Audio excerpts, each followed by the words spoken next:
So today we're looking at step stance as an exercise. Step stance is so important for good postural control, good balance, and an efficient gait cycle. So this is step stance, just one foot in front of the other. And you can see that it's right in the middle of our gait cycle. So it's really important we feel stable in this position.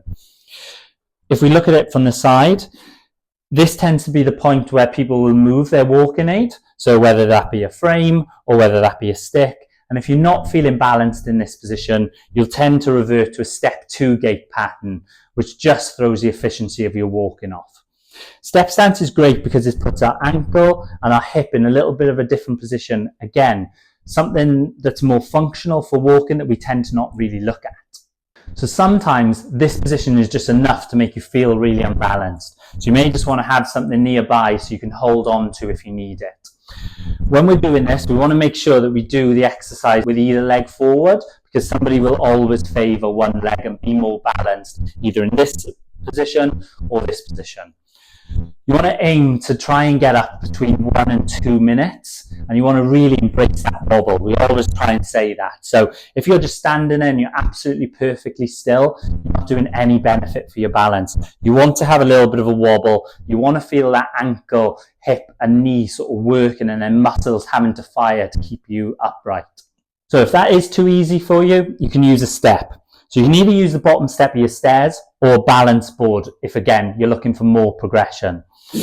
So what you want to do is step that one leg up onto that balance pad. What that does is create an unstable surface for this front leg, usually putting more pressure and asking more of this back leg to get you to balance. Again, you want to try and keep in this position for 1 to 2 minutes. If you're finding that quite easy, you can move through positions. So you can either kind of sit back on that hip, where that hip, knee and ankle are underneath each other and you're not really using this front leg, or you can actually come and bring that hip forward into a more extended position, which again is part of that gait cycle. Stay in this position, again aiming for that 1 to 2 minutes. When you feel like you can do that and get up to about 5 minutes, then you don't really need to be doing this exercise any longer.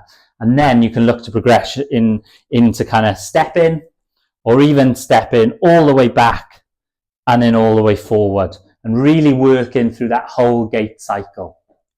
So if you're struggling with your mobility, you're struggling to get from a Zimmer frame to a stick or stick to unaided, make sure you're doing some work on that step stance balance. Like I said, it's so essential for keeping you stable and feeling balanced in that gait cycle to get a nice, efficient gait.